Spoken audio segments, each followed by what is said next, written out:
Buenos días, chicos. Concluimos la serie de vídeos dedicados a las moléculas portadoras de la información genética. En este sexto vídeo vamos a aplicar los conceptos y métodos de la genética a la herencia humana. El ADN es la molécula encargada de almacenar toda la información genética. En el núcleo de las células eucariotas se une a las histonas para formar la cromatina, que se condensa en forma de cromosomas durante la reproducción celular. Todas las células del cuerpo humano, excepto los glóbulos rojos, presentan las mismas moléculas de cromatina y los mismos cromosomas. El ser humano es una especie de diploide, en la que cada célula posee 46 cromosomas, agrupados en 23 parejas. Las únicas excepciones son los glóbulos rojos y los gametos. Los glóbulos rojos porque no poseen núcleo, y los gametos porque son unas células un tanto especiales, destinadas a fusionarse. Cuando una célula humana se divide, cada una de las células hijas recibe la misma información genética que la célula original, es decir, 46 cromosomas agrupados en 23 parejas. El proceso normal de división se denomina mitosis. Según la teoría cromosómica de la herencia, los genes son fragmentos de ADN que codifican la información para fabricar una proteína y que se encuentran alineados en los cromosomas, ocupando unas posiciones fijas. En el ser humano se cree que hay aproximadamente unos 23.000 genes, cuyo conjunto es lo que llamamos el genoma humano. ¿Cómo es posible que, si todas las células del cuerpo humano poseen la misma información genética, haya tantos tipos celulares distintos y estén especializados en funciones tan diferentes? Pues porque cada célula solo activa aquellos genes que le son necesarios para cumplir sus funciones y en los momentos en que necesita hacerlo. Decíamos antes que los cromosomas están agrupados por parejas. Resulta además que esta agrupación responde a una circunstancia muy concreta. Cada cromosoma de cada pareja posee información para los mismos caracteres que su homólogo, aunque no tiene por qué ser exactamente igual. La información de cada carácter hereditario depende de un par de genes, alelomorfos o alelos, situados en el mismo lugar o locus de los cromosomas de cada pareja de homólogos. Por ello, es importante identificar los cromosomas para poder estudiarlos mejor, mediante unos mapas de cada cromosoma o mediante una imagen del conjunto de todos los cromosomas, lo que se conoce como cariotipo, a fin de intentar averiguar qué genes están contenidos en cada uno de los cromosomas, o de descubrir posibles anomalías en el aspecto o número normal de los mismos cromosomas. Recuerda que existen enfermedades hereditarias muy graves debidas a un número anormal de cromosomas en las células. Los gametos no contienen un número normal de cromosomas de la especie. En el ser humano, cada gameto contiene solo 23 cromosomas y no 46. Pero no son 23 cromosomas cualesquiera, sino que hay un representante de cada pareja de homólogos. Mientras que en las células del resto del cuerpo la información genética está codificada por 2 copias de cada gen, en las células reproductoras lo está solo por una copia.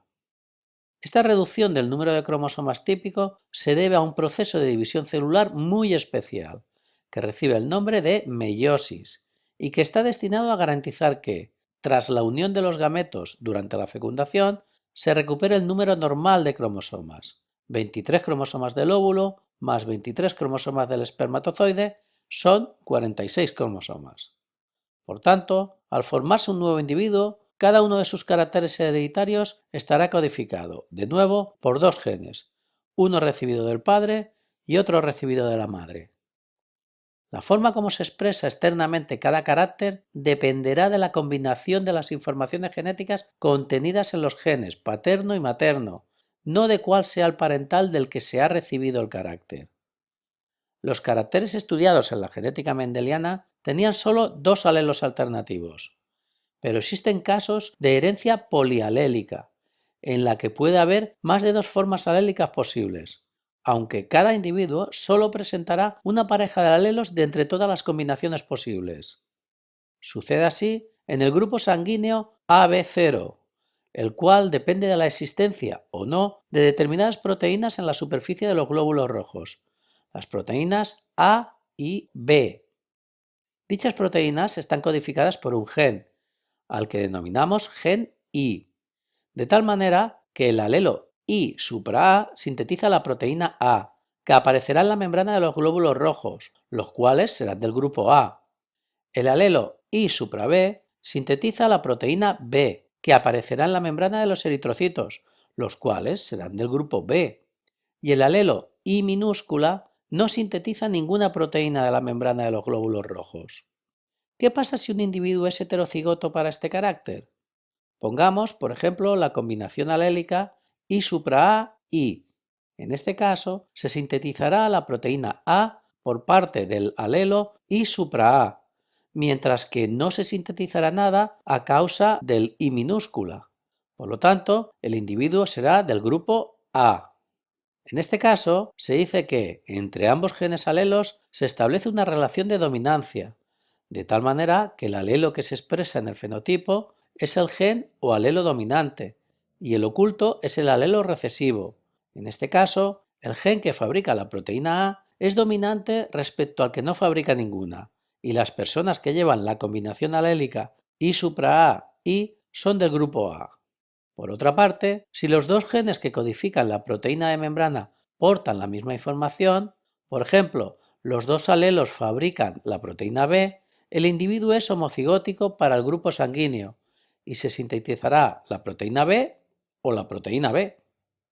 En este gen también existen dos alelos que se expresan por igual en el heterocigoto, estableciendo entre ellos una relación de codominancia.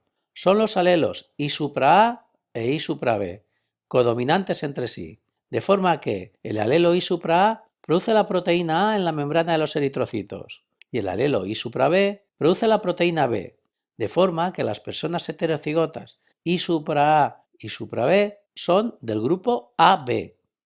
Resumiendo el caso de los grupos sanguíneos, el alelo que determina el grupo A se denomina I supra A. El alelo que determina el grupo B es el I supra B, y ambos son codominantes, mientras que el alelo que determina el grupo 0, por ausencia de proteína, se denomina I minúscula y es recesivo frente a los dos anteriores. Por otra parte, los seres humanos tenemos reproducción sexual con sexos separados, por lo que los organismos masculinos debemos producir células sexuales o gametos masculinos, y los organismos femeninos debemos producir gametos femeninos. El sexo de los seres humanos también es un carácter heredado, pero no depende de uno o varios genes situados en algún cromosoma de los 46 existentes, sino de la presencia de dos cromosomas completos. El sexo de los seres humanos está determinado por cuáles sean los cromosomas que integran el par 23, los cuales presentan dos formas, X e Y. Por este motivo, a los cromosomas del par 23 se les conoce como cromosomas sexuales o heterocromosomas, y se les distingue del resto de los cromosomas de las células a los que denominamos autosomas. La presencia del cromosoma Y determina el sexo masculino, y aunque existen otras combinaciones posibles debido a las aneuploidías, el sexo femenino presenta los dos cromosomas sexuales iguales, ambos X, por lo que las mujeres tienen el cariotipo 46XX. Por otra parte, el sexo masculino presenta los cromosomas sexuales diferentes. Uno es el X, mientras que el otro es muy pequeño y se denomina cromosoma Y. Por lo tanto, a los varones se les representa con el cariotipo 46XY. En cuanto a la combinación Y, esta es inviable. Como consecuencia de la división reduccional de la meiosis, los gametos llevan solamente uno de estos cromosomas, de forma que los óvulos solo pueden llevar el cromosoma X, pero los espermatozoides pueden portar un X o pueden portar un Y. Por lo tanto, el sexo dependerá de qué espermatozoide fecunde al óvulo, el que lleve el cromosoma X o el que lleve el Y. Por cálculo de combinaciones, se tiene un 50% de probabilidades de tener un niño o una niña. Estadísticamente, en cambio, nacen niños en un 52% de los casos. El tamaño del cromosoma X es de 153 millones de pares de bases y cuenta con unos 1170 genes, mientras que el cromosoma Y es más pequeño, con solo 50 millones de pares de bases y unos 450 genes. Ambos cromosomas tienen una región similar y otra en la que difieren. Por ello, la herencia de los genes que se encuentran en la región diferencial de los heterocromosomas es diferente para el caso masculino y para el caso femenino. En el caso de las mujeres, al haber dos cromosomas iguales, los genes que están en uno de ellos tienen su correspondiente gen alelo en el otro, pudiendo estos encontrarse en homocigosis o en heterocigosis.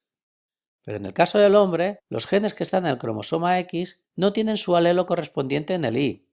Todo esto da lugar a un caso especial de herencia, denominada herencia ligada al sexo, ya que afecta a algunos caracteres no sexuales que están localizados en la parte diferencial de los cromosomas sexuales y pueden provocar enfermedades o deficiencias graves.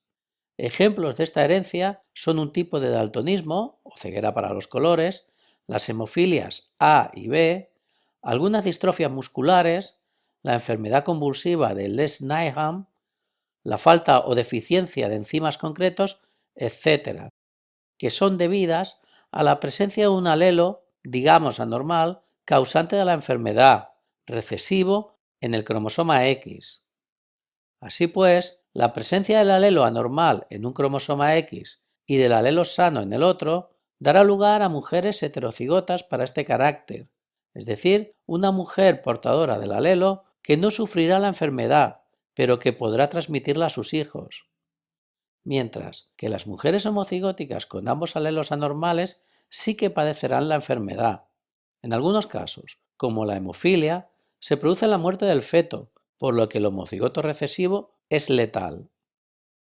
En cambio, en los varones no es posible la heterocigosis, ya que solo existe un cromosoma X. Por ello, se dice que el gen se encuentra en hemicigosis, y la presencia del alelo anormal siempre provoca la enfermedad. Debes tener en cuenta que el cromosoma X de los hombres proviene siempre de su madre, ya que el cromosoma Y tiene origen paterno. Por ello, los hijos varones de una mujer portadora de la enfermedad tendrán una probabilidad del 50% de padecer la enfermedad. Además, como comentamos, el cromosoma Y es muy pequeño, pero en él podemos encontrar algunos genes específicos en su región diferencial, entre ellos el gen SRY, causante de una proteína que conduce a la formación de los testículos y con ello del sexo masculino, o genes como el causante de la hipertricosis auricular, una deformación que solo aparece en los varones y que se heredará de un hombre a sus hijos varones. Por último, cuando Mendel estudió la herencia en los guisantes, pudo realizar los cruces que quiso y contar un gran número de descendientes, pero por razones éticas esto es inviable en los cruces humanos. Por ello, cuando se estudia la transmisión de caracteres hereditarios en la especie humana, se suelen utilizar esquemas, denominados árboles genealógicos, para representar de forma gráfica los resultados del estudio de la herencia del gen en una familia determinada. Para realizar dichas representaciones hay una serie de símbolos convenidos internacionalmente. Un círculo sin colorear representa a una mujer que no muestra el carácter que se estudia en su fenotipo. Un círculo coloreado en oscuro representa a una mujer que sí muestra en su fenotipo el carácter que se estudia. Un círculo coloreado en la mitad vertical representa a una mujer que no muestra en su fenotipo el carácter que se estudia, pero que es portadora del mismo. Un cuadrado sin colorear representa a un hombre que no muestra el carácter que se estudia. Un cuadrado coloreado de oscuro representa a un hombre que sí muestra en su fenotipo el carácter que se estudia. Cada generación se representa en un nivel. Las parejas se unen mediante un segmento horizontal del que baja otro segmento vertical para relacionarlas con sus hijos. Cuando se estudia más de un carácter simultáneamente, los cuadrados o los círculos pueden sombrearse parcialmente en horizontal si muestran un carácter o totalmente si muestran los dos. Veamos ejemplos de algunos casos. En el primer árbol genealógico representamos la herencia en una familia de un desorden autosómico recesivo. Podemos observar varios individuos que no padecen la enfermedad, pero que son portadores de la misma, tanto masculinos como femeninos, y de otro que sí padece la enfermedad. Y en el segundo árbol genealógico representamos el caso de la herencia de la hemofilia, un carácter recesivo ligado al cromosoma X en la familia real inglesa. Observa el alto caso de números de hemofilia, mucho mayor que en otras familias. Esto se debe a que los miembros de las familias reales se casan entre familiares, y esta consanguinidad eleva la probabilidad de encontrar el alelo anormal, que es mucho menos frecuente en el resto de la población. Bueno chicos, con esto se completa el vídeo dedicado a la genética humana.